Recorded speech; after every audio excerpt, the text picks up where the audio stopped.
how much I am blown away and how amazed I am that you came down to support this effort. What I have to say beyond that is that these workers have been kicking butt in this process from day one. If there's anything that could symbolize what May Day, International Workers' Day means, it's these workers and Alcatraz Cruises behind me. Yeah.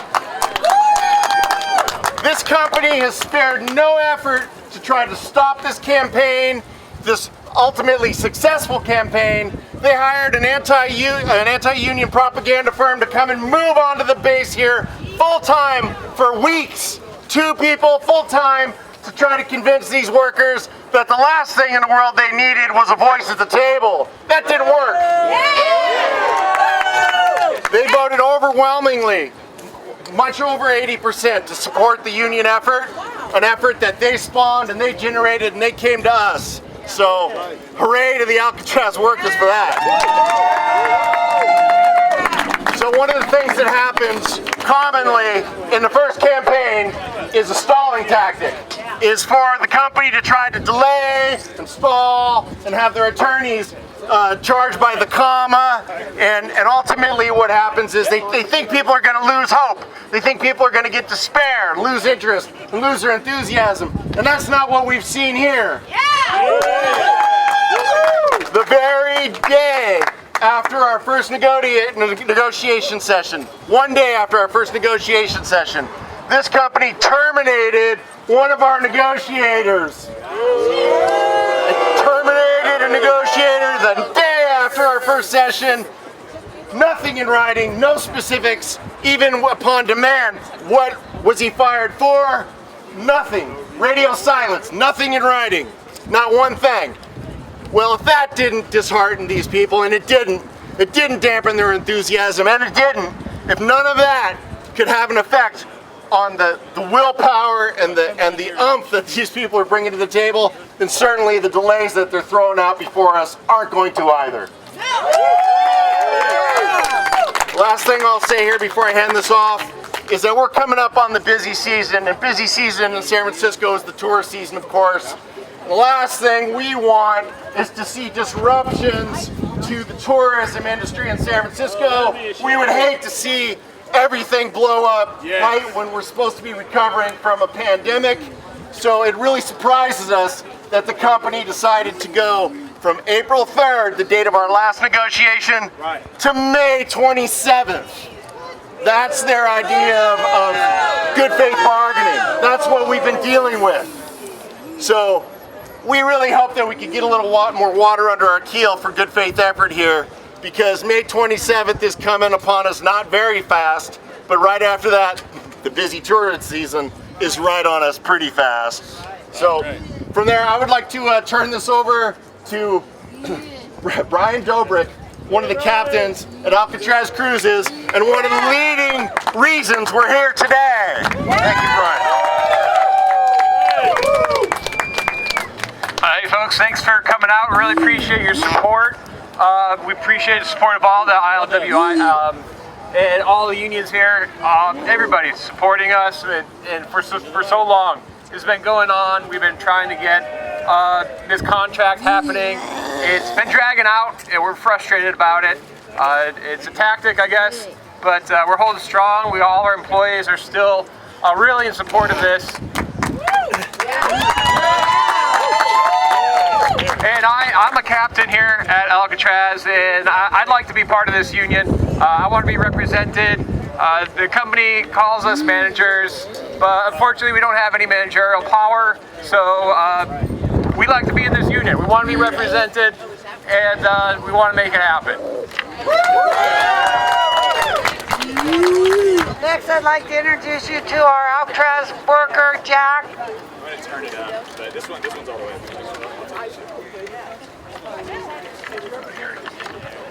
Hi folks, can you hear me? Yes? Cool. Hi everyone, my name is Jack. I'm a deckhand here at Alcatraz City Cruises.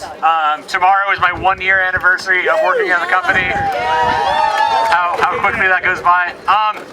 we're gathered here today for not much. We just want a fair first contract for all workers here at Alcatraz, especially and including our wonderful, wonderful captains here at Alcatraz. As Captain Brian was saying, the company is saying that the managers are captains, yet they have no real managerial duties. When I was hired here at Alcatraz, the captains were not the ones who did my job interview. They didn't do my onboarding. They didn't hire me. They can't fire me. They don't handle our schedules. Our schedules would be a lot better if our captains did handle them. They can't discipline me. They are workers. They deserve to be in this bargaining unit. They fought so hard to get us to where we are now, where we're fighting for that contract, and they deserve to be a part of it. Thank you. Every step of the way, the company has shown that the company has not acted in good faith with us. Again, we want a good relationship with the company. We want a fair contract. I like my job. I want to keep working here, and I just want to be compensated fairly for doing that. When we were organizing for our vote last year, as Robert said, they had paid union busters on site every single day, putting up posters in the break room, telling us lies, telling us the union was going to take our jobs and send us on ships to China. It was ridiculous, and they paid really, really good money for that ridiculous union busting. The company right now has a really good opportunity to show that they want to work with us in good faith to help repair the relationship that they have damaged by sitting down at the negotiating table and negotiating a fair first contract for us. My great honor to reintroduce Jack Heyman. Jack, you want to say a couple words here?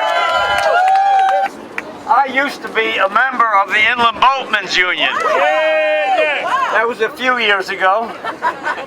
But we had a strike in 1984 before we struck against the ship from South Africa to protest apartheid. We had a strike going on in the IBU, and there was a scow barge alongside the passenger ship.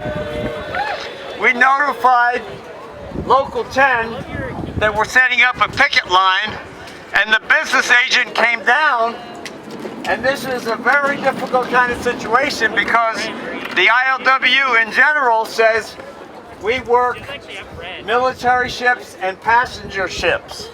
In this situation, the BA, business agent, took it on his own to pull all the longshore workers off the ship and off the terminal. That's solidarity. That's what it looks like. We want to put Hornblower on notice. The ILWU still stands by its brothers and sisters in the IBU. They want a democratic vote for representation by the Inland Boatmen's Union, and it's time for you, Hornblower, to get your ass to the negotiating table. We mean business out here, and summer season is coming when the tourists are going to be lined up here, and we got something to say to Hornblower at that time.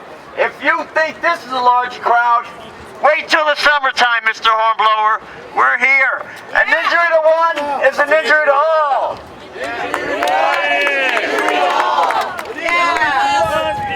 An injury to one is an injury to all. An injury to one is an injury to all. An injury to one is an injury to all. An injury to one is an injury to all. An injury to one is an injury to all. Just one reminder, if anybody knows, the original struggles on May Day were about getting the 8-hour day. Meaning workers should have the dignity to be able to rest and have a life outside of work. One of the main reasons workers here decided to stand up for themselves is that they have no set schedule. They have no defined schedule. Sunday night, you don't know if you're working Monday morning. These are people who have been working here for over a decade who do not have the ability to plan their lives, who do not have the ability to have multiple days off in a row. Is that right? Is that right? So once again, We got a boat full of beautiful passengers who are about to get off here, and we wanna send a message to the company and let folks know and bring them into this struggle. So I want you all to chant with me. What do we want? When do we want it?